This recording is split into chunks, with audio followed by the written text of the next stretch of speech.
ದಯಮಾಡಿ ಇಟ್ಟತನ ಬಹಳ ಕಷ್ಟಪಟ್ಟ ಎಲ್ಲ ಹಾಳಿನ ಸಣ್ಣಗ ಹರಿದ ದಮ್ ಮನಸ್ಸಿ ಶ್ರಮ ಪಟ್ಟಂತ ಅಣ್ಣಂದರಿಗೆ ಧನ್ಯವಾದ ಹೇಳೋದು.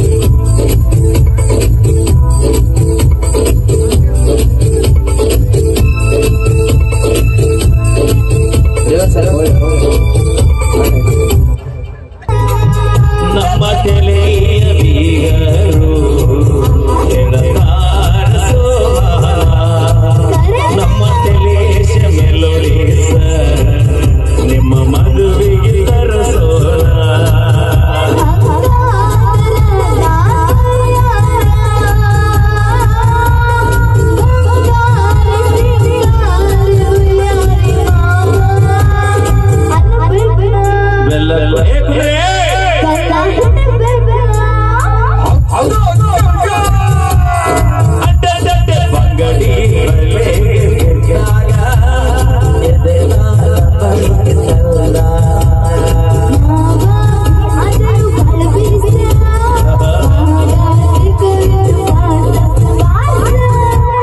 ಎಲ್ಲ ಲೈಟ್ ಸ್ಟೇಜಿಗೆ ಬೀಳೋಂಗ